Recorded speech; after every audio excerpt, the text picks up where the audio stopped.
Hello, everybody. I'm Vlad Cavalcanti. I'm a channel manager for EMEA at Atlassian.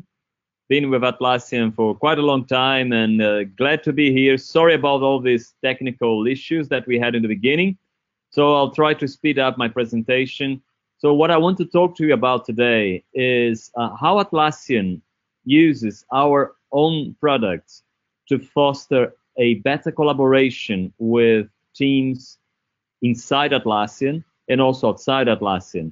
But basically how we build the secret sauce of our successful teams here. So hopefully by the end of this presentation, you have an idea of how we operate internally and how we use our own products. So here's a quick statement, we believe that teams make the difference. Behind every great human achievement, there is always a team, not just one person, but a team. And what we want to do is unleash the potential of every team, not only the developers from a company, but also teams from IT, HR, marketing, legal, you name it. So we built what we call a secret sauce of successful teams. Of course, it's not a sauce as such, and it's not a secret as well. So we're going to talk about that and about the ingredients. But before we start, let me try and debunk a myth that says that successful people are usually one individual. So if we look at the most successful people in our times, like, for example, Steve Jobs, well, he was a genius, no doubt about that, but he didn't work alone, did he? He had a team of people working behind him to achieve those great accomplishments that he did. Same with Elon Musk from Tesla that revolutionized the automobile industry. The guy is not alone. He works with a big team. And even Mark Zuckerberg from Facebook, he was not alone either, even though the team he works with are not exactly from planet Earth. Wow. Okay, so what makes the difference between a regular team, a good team, and an excellent team? We went ahead to try and find this answer, and we found a very interesting study from Google in which they were trying to understand exactly that, what made some teams work better and some teams work not so good. So what they found out is that the obvious, right? The successful teams, the A teams, they were talking to each other, they were listening to each other. But also they found out that these teams kind of operated in a sort of a psychological safety area. And they shared the same mindset. They had a very strong structure. They had a lot of support from the company. And they knew exactly where they needed to go. They had a clear direction. So we took these ingredients, so to speak, and we built our own secret formula, if you will. Let's take a look quickly at each one of them. Compelling direction. So, every company has a vision and kind of a mission statement. And we also had that. We call it VTFM, Vision, Themes, Focus, Areas, and Measure. We have our 2-year plan. We know what's important, and we get along. However, this becomes very, very vague, very fluffy for every employee in the company.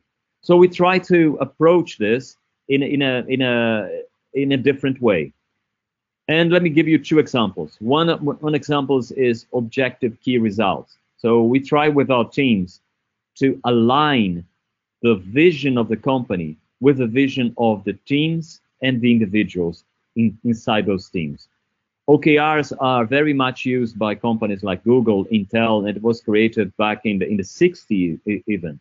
And I'm not going to explain exactly what it is here. I encourage you to go in and try to find out for yourself if OKR will work for your company.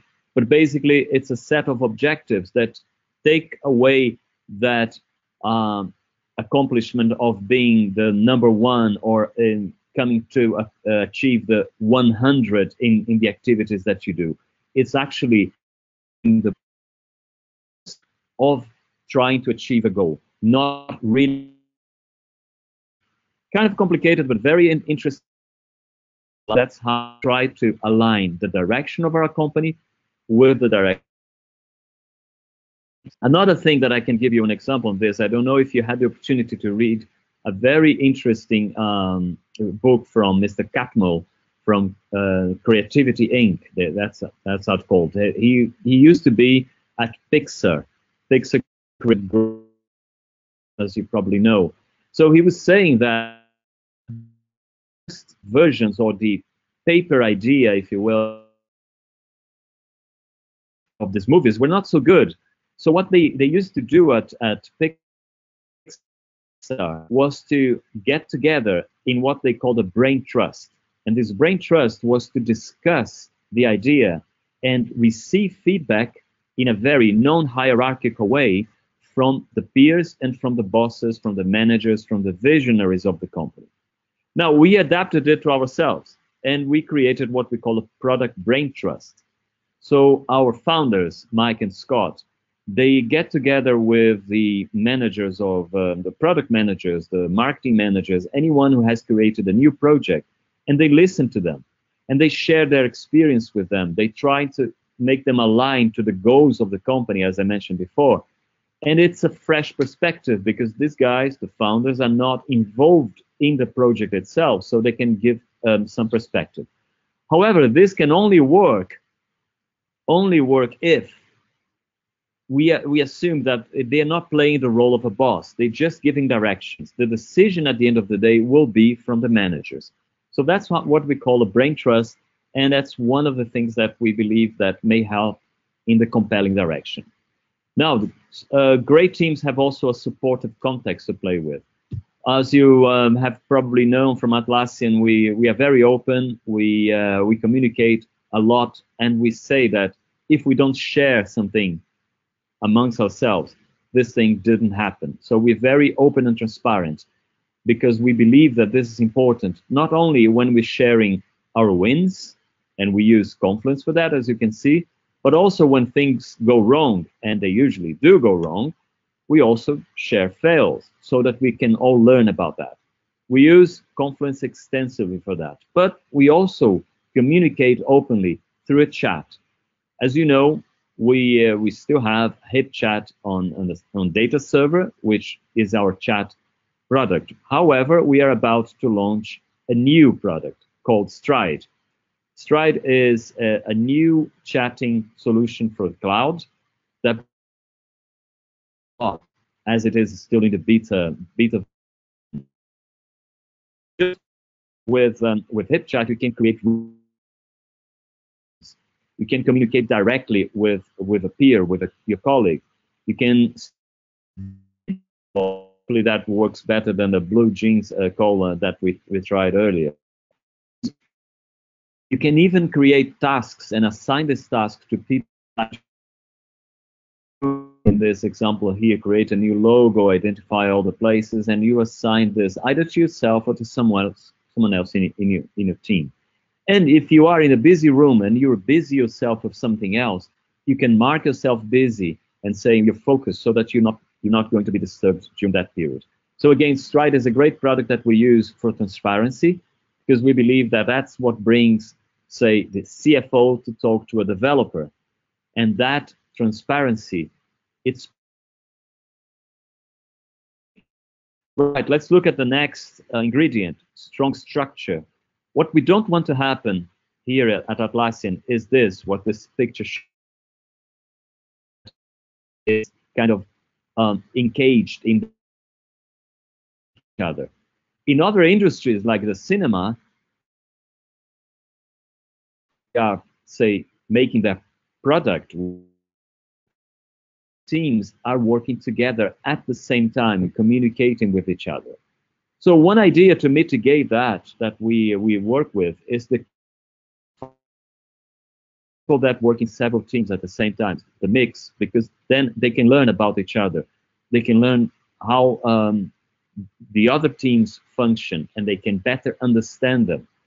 It brings diversity of thought so that you have a broader way to understand how things are going.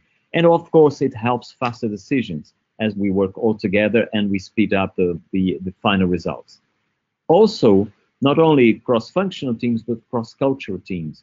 we are very much encouraging here at Atlassian on a diversity. We have in this office in Amsterdam, I believe we have over 30 nationalities, and that helps us learn a lot from each other and bring another perspective to our daily works. We also have a welcoming culture. Whenever there is a new member of the team, we don't leave that person alone. We assign themselves a buddy that will show you who you should talk to in your first days, how things work at the company, where's the kitchen and things like that. And yes, we are very open and sometimes even funny, and we encourage what we call a beer bike, in which on a Friday afternoon, you will load your bikes with drinks, and it could be beer, it could be anything else, and you drive along or you ride along our office offering these drinks and goodies to your colleagues. It's a way to integrate the newcomer. Right, so that was a strong structure, and now the last ingredient is a shared mindset.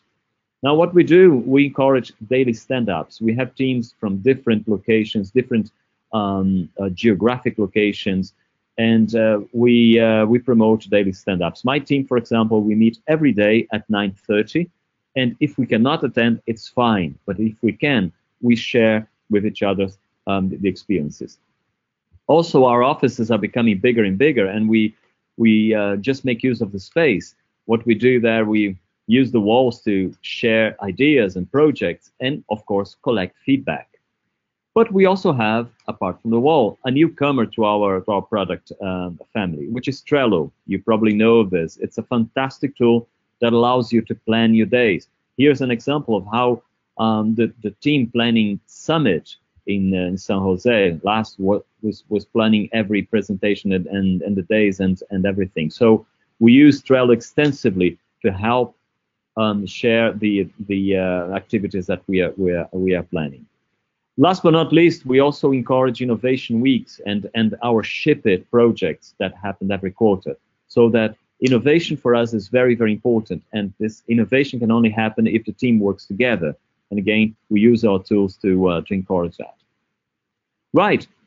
So we covered the ingredients of this not so secret source of successful teams. But right, we found out that the teams are great. But how can you measure the teams?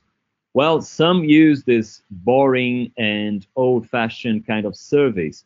We are walking away from that. We don't believe that works anymore, because it's just something that it doesn't really produce results. So one thing that we are working on now to kind of gauge how well or not well our teams is what we call a team health monitor. We have worked together here and found 8 attributes that we put on a scorecard together. Why 8? Why not 7? Why not 9? Well, difficult to say, but we believe that we have covered the most important aspects to sort of analyze if a team is functioning well. Of course, this became a great success. It started with the technical teams, especially when talking about projects, but very soon other teams wanted to join this as well, and we developed the attributes also for leadership and services teams. Of course, there are attributes that are exactly the same for all 3 of them, like, is your team balanced? Is balanced enough? But there are some other attributes that are specific to each one of them. Like on a project, you want to see how proof of concept is working. On a leadership, how's the decision making going on? And on a service, how customer centric are we? So these are great scoreboards that identify the health of your team. But this is like going to the doctors, right? The doctors say that you may have a problem. All right. But what is the cure? What is the treatment? How do we improve on that? And that's why we create the team plays. Team plays are a set of exercises, if you will, that will help improve on an area where your team may be weak. Like, for example, shared understanding. It's a very common to have this attribute on a red dot, red meaning it's not working well, right? Because we have different teams, different nationalities, different backgrounds. Do we all understand what we have to do on a specific project or an assignment? Not always. So on a shared understanding, how can we improve on that? We have what we call, one of the plays we call elevator pitch. Probably know about that, right? Can we summarize the goals of the team, of the project in this question? In one sentence, one simple sentence, or in 30 seconds, can we explain to each other what we need to achieve? You will find out that this will be surprisingly difficult sometimes. Another one is a project poster. So it's another step from the elevator pitch. You will elaborate it a little bit more, and you will then put that together for the whole team to analyze. And last but not least, remember the product demo trust that I mentioned before? We use a play called Demo Trust. So again, we'll take this project poster and we'll show this to someone else from another team and get feedback and try to see if we can improve that and if we can explain our goals to people outside of our teams. Great, so these plays are just part of a number of team plays that we have available. And here's the good news. It's all available to you as well. Sorry, I went too fast on the slide. Atlassian.com/team-playbook. I encourage you to take a look at that. We created this initially internally, but we decided also to make it available to the public. So you will find all these team plays, the health monitors. We believe that it helped us internally a lot, and I'm curious to see if that will help on your companies too. Right, I'm just finishing the presentation. Just two things that also I think it's important here in Atlassian. We try to empower the teams and make everyone think like a founder. So that brings a sense of responsibility and help people engage inside the company. And one of the values that we have at the company is be the change you seek. So every time we see something that is not working, we're encouraged to provide our feedback and make sure that we can also impact on that changes. Right, so for the rest, up and be awesome and enjoy the rest of the day. I'll give the word now to my colleague Anton, and I believe his Russian is a little bit better than mine. Thank you very much. Bye-bye now. Vlad, can you hear me? Yes, I can hear you. Okay, thank you for the presentation. I'm going to ask the audience if they have any questions to you. Maybe it would be nice to answer. Okay? Sure, absolutely. Right. Great. Друзья, если у вас есть у кого-то вопросы Владу задать, поднимите руку, я отдам вам микрофон, он просто нас не слышит, Сергей переведет. Нет, да, вопросов? So, Vlad, thank you. No questions so far. Thank you for the presentation. It was a pleasure. Thank you. Bye-bye. Bye-bye.